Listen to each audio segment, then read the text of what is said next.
欢迎收看《寰宇全世界》，带您走进全世界、全球各地的观众朋友，大家好，大家平安，我是何荣。两岸大事国际焦点，深度剖析，打开视野。透过 YouTube 收看朋友，请您帮我们按赞、订阅、加分享，动动手开启小铃铛。也欢迎您告诉我们在哪个城市打卡收看。当然，欢迎大家多多的表达您的看法。好，来欢迎今天3位来宾。首先是中华战略及兵棋研究协会的理事长黄基正老师。何荣好，各位观众大家好。好，另外是新北市议员林炳佑，大家好。还有辅仁大学日文系教授何思胜老师。何荣，各位观众大家好。好，今天首先带着观众朋友一起来关注的，就是大家都知道，在2026进到新的一年的前3天，中国大陆解放军发动了围台军演，而且这一次的军演呢是实弹演习。好，就在这个演习之后呢，两岸也因为这个军演一下子紧张了起来。解放军在2025年年底最后3天，突然宣布，从12月29号到31号，为期3天对台湾发动了叫做“正义使命2025”的军演。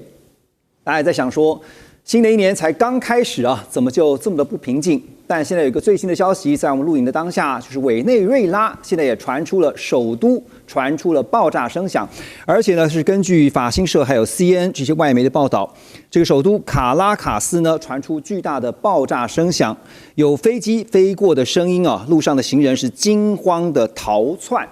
我想先请教今天我们的黄介正老师先来帮我们短评一下，快速短评这个委内瑞拉目前的局势接下来您怎么看呢？川普动手了，美国把自己的国家利益聚焦在自己的本土以及西半球，也就是整个美洲，是大家众所周知的事情。是美国在委内瑞拉周边已经发生过许多小规模的冲突，但是是在委内瑞拉的境外尤其是拦截他们的所谓运毒船只。那么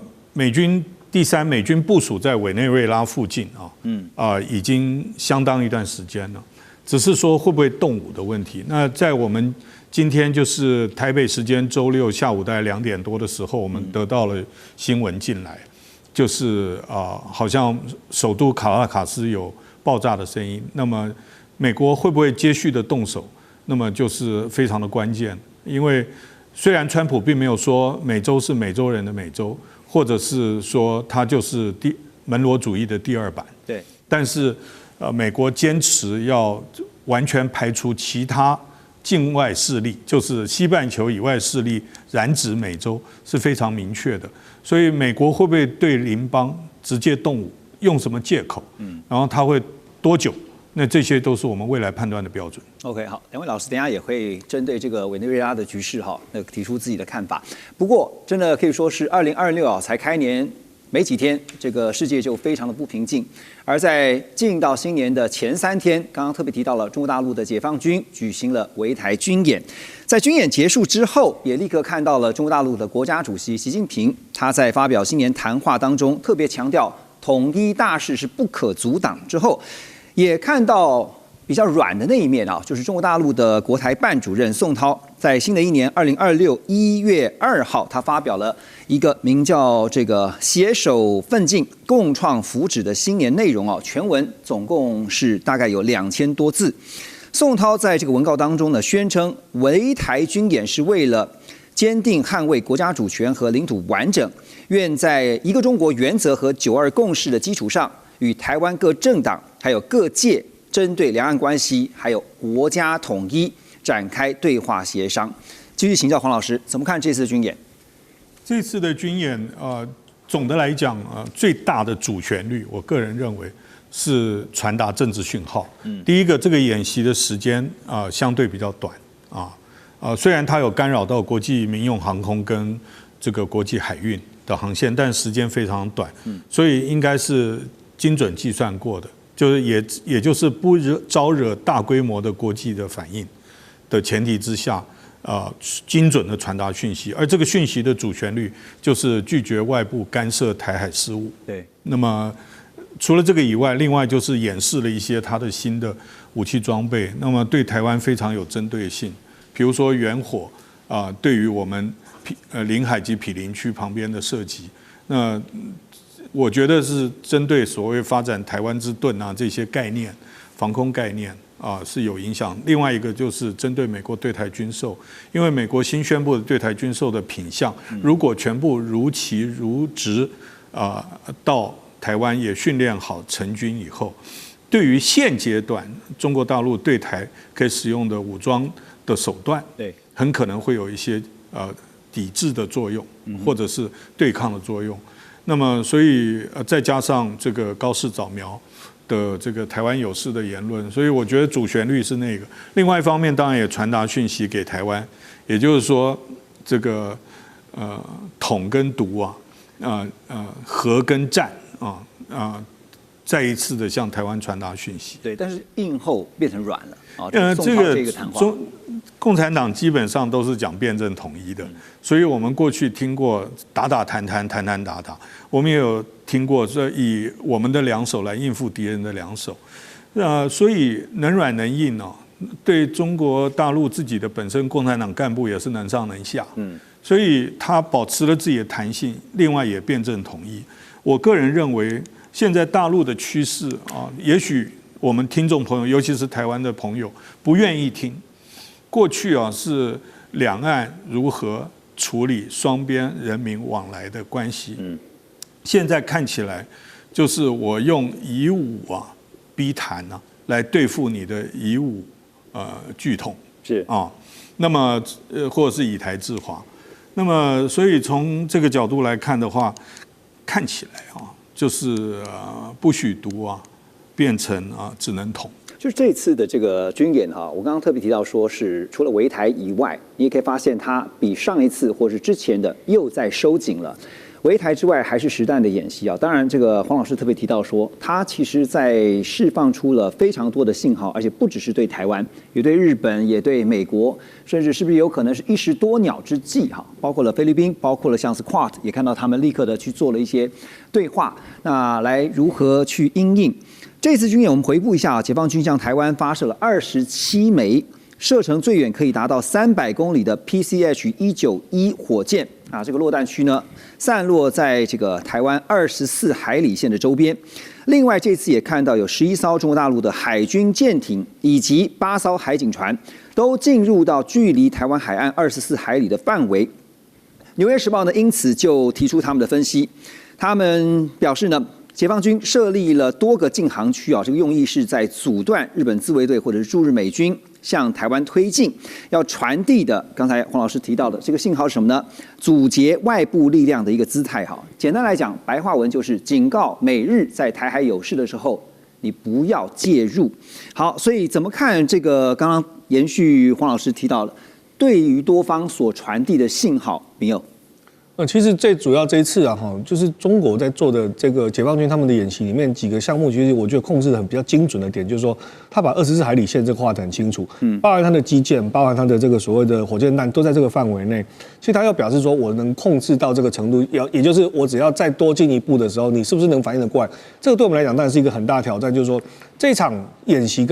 它不是一个立场性的演习，不是年度立场性演习，它可以在很短的时间内去赶快把它的这个部队动员起来。很长，我们讲这个以训转战的这个东西这个过程当中，它是让真正其他周边国家感受到这个压力。再来就是你们能不能在这个情况之下做出正确的反应？我觉得在这一次的演习过程当中，台湾这边要比较注意的就是说基建的部分，我觉得比较没那么担心，是因为其实你可以看到，我们一般讲作战，你会整个序列。如果说他只是就这几艘船过来，他后面没有更多的梯队要陆陆续续的靠近施压的话，那我觉得好，那就定位在一个演习的情况是没有问题的。但是在远火这一块，其实你可以看得出来，它就是分成是2支部队，在演习宣布开始之后，好配合着他们这个所谓的宣传系统就把这个影片放出来，告诉你说我有这2支部队，然后再实施这个远火的这个打击的这个训练，然后发射火箭弹的画面你也看得到。那当然过程当中，我想我们一定程度的掌握，但是这个掌握其实你只是一个战术的情报，其实对一般民众来讲可能没有太大的意义。但我要讲的一个关键是，它其实演给真正内行的人看的啦。也就是说，美国、日本，你如果在介入的时候，当我中国划出这个禁限制的区域的时候，我是能够真的做到禁限制的行为。那你的反应是什么？所以其实有很多不同的说法，就是说这个演习里面在谈的到底是主要目的是他是要回应这个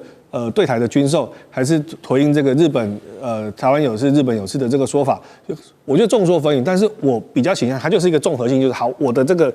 分数。这个东西我要回应到什么程度？要什么程度？一件、2件、3件，最后确定，在一个很短的时间内，我们就是要启动一个整个的演习，而且是完整的演习。那你怎么看这个各方的反应，特别是美日两国的反应哈？我觉得其实还蛮冷静，就是它相对低调的原因当然有几个啦哈，譬如说这个川普他4月份要去见习近平，所以他在这件事情上他还没有主动提出，他是在记者会上被记者询问的时候，他提出来我觉得他就比较轻描淡写，对，他就一票轻描淡写。我觉得这个说法是符合他现在的期待，因为他现在重心，刚刚我们提到的，你看他假如在委内瑞拉，他有一个比较即刻的行动的话，他的注意力一定不在这个地方，所以他必须淡化那个地方可能的威胁。这个是对我觉得对全球的伙伴来讲有一个必要性的一个表态。那当然，日本它是透过外务省的发言嘛，哈，我觉得这个也是蛮低调的各自的行为去做一个回应了哈。所以我觉得这个中国的确他可能得到他的答案，就是美日如果在这种极短的压缩的时间之下能够做出来反应，或许就是他这一次演习真正要达到的目的。所以你是说，像我们刚刚一开始的时候讲到说，美军这次特别在委内瑞拉突然就采取了一个要攻击哈。当然现在我们得到的资讯有限，大家要凸显的是说美军的机动性很高，是这个意思。对，美军的机动性很高，是因为它跟委内瑞拉相比较，它是军事上的悬殊的这个实力。但是在台湾的这个当面，其实他也有人讲说台湾跟这个中国的军事实力有一个相当的差异的时候，我觉得另外一个关键是中国有能力在短时间压缩去这么短的时间去铺陈出或者说演完一整套的这个组合拳。那美日却没办法提出所谓的真正具体的反应，因为他们基本上就是外交的辞令有。但是实际上具体的行动我们是看不到，不像上一次裴洛西的时候，日本还能发布说我有监控的这些所谓的报告，这次是相对是没有的情况之下，那当然我觉得中国或许他就能够确认，就是说，在这么短的时间内，我做的准备所采取的军事行动，你是没有能力回应的。对，因为这次的大陆举行的这个军演哈，当然这个事后的分析有很多，也在特别凸显的是说，在测试各方的反应啊。我看到何老师也特别有一篇文章，特别就讲到了说，这个美日相对来说，哈，这看起来都是比较延迟性的反应啊，包括像美方很低调，日方更低调。那说到日方呢，这个日本产经新闻也指出，他们有这样的一个看法，我就特别想请教你。他说，中国大陆这次虽然在台湾本岛北部以及南部海域进行长程火箭弹的测试射击，那并没有发射任何的弹道飞弹。而日本防卫省官员认为呢，中方这次划定的演习区比上次更贴近台湾，所以研判中方可能是要刻意避免刺激日本，因为中方可能担心呢，之前因为战机这个雷达照射的火控雷达照射的这个事情啊，恶化了日中关系，所以呢，这一次的对台军演呢，再继续僵持下去的话，对北京来讲是没有任何好处啊。我要问的是，日本媒体怎么会有这样的解读哈？因为也有分析认为是自我安慰也好，还是真有其本呢？这个报道我们把它倒过来看，大概就正确的这样的一个这个事实了。就是说，这报道就蛮好玩。他认为说，现在的中日关系的恶化，是因为那个这之前解放军对不对，跟日本的这个自卫队之间的那样的一个这雷达照射的事件所造成的，是吗？我想这个我们研究中日关系的人都知道，这是因为你11月7号你的首相在国会的这个发言嘛，这是源头。对啊，这是源头嘛，你怎么会说是解放军去照射你这个航空自卫队是这件事情造成的？这显然这个就是就是说他这篇报道啊，我觉得说把这